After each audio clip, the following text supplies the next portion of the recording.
حج کے 5 دن ہیں. حج کے کتنے دن ہیں؟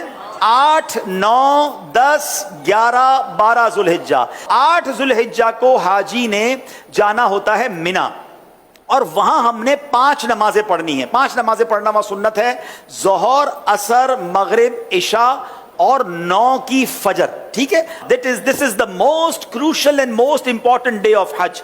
حج کا سب سے اہم دن جو ہے وہ 9 ذوالحجہ ہے. یعنی اگر کوئی آپ سے سوال کرے حج کس دن ہوتا ہے، تو حج 9 ذوالحجہ کو ہوتا ہے، کیونکہ اس دن یوم عرفہ ہے. یہ حج کا رکن اعظم ہے، سب سے مین دن ہے جو حج کا، وہ 9 ذوالحجہ ہے. یعنی کوئی عرفات نہیں گیا تو اس کا حج ہی نہیں ہوگا نا. تو حج کا جو مین دن ہے وہ عرفات کا دن ہے. پورا دن عرفات میں گزارنا ہے.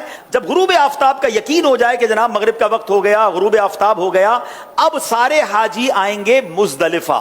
ٹھیک ہے، اب جب آپ مزدلفہ پہنچیں گے تو مزدلفہ میں مغرب اور عشاء ملا کر پڑھنی ہے. عرفات میں مغرب نہیں پڑھیں گے. یہ بھی اللہ کی شان ہے کہ مغرب کا وقت بھی ہو جائے مگر مغرب نہیں پڑھنی ہے.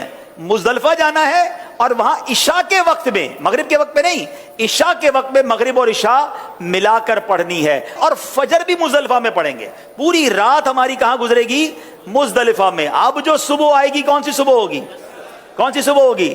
10 کی. 10 تاریخ کو کیا ہوتا ہے؟ کیا ہوتا ہے؟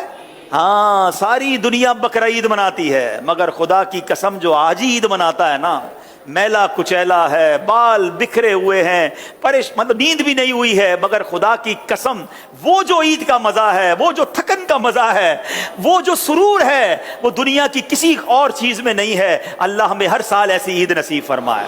اب رات کو کنکریاں ڈھونڈ لینی ہے. اب 10 ذوالحجہ کو 3 کام کرنے، اس کی روٹین یاد کر لیں.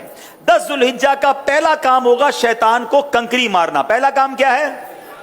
شیطان کو، ایک ہی شیطان کو مارنا ہے، بڑے شیطان کو. ٹھیک ہے، بڑے شیطان کو 7 کنکریاں مارنی ہے. دوسرا کام، جیسے ہی کنکری مار لیں گے اس کے بعد قربانی کرنی ہے. ٹھیک ہے، کنکری مار کر آپ نے اپنے معلم کو، اپنے گروپ والوں کو، یا جو بھی لوگ آپ کی قربانی کا انتظام کر رہے ہیں ان کو بتانا ہے کہ میری قربانی کر دیں.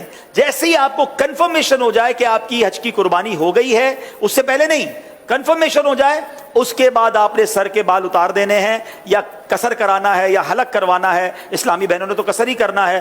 اب آپ کا حج کا احرام اتر جائے گا. جیسے ہی سر کے بال اتارے، ساری پابندیاں ختم. خوشبو لگائیں، سلے ہوئے کپڑے پہنیں، آرام کریں، موج کریں. صرف مرد و عورت کی پابندی ابھی باقی ہے، وہ طواف الزیارہ کرتے ہوئے وہ بھی ختم ہو جائے گی. تو آپ ریلیکس ہو جائیں. حج از ناٹ دیٹ ڈیفیکلٹ جتنا لوگ اس پر ہوا بنا لیتے ہیں. ایزی ہو جائیں. اب 10 ذوالحجہ کو، اب جب آپ نے سارے کام کر لیے تو افضل تو یہ ہے کہ 10 تاریخ کو ہی طواف الزیارہ کر لیا جائے.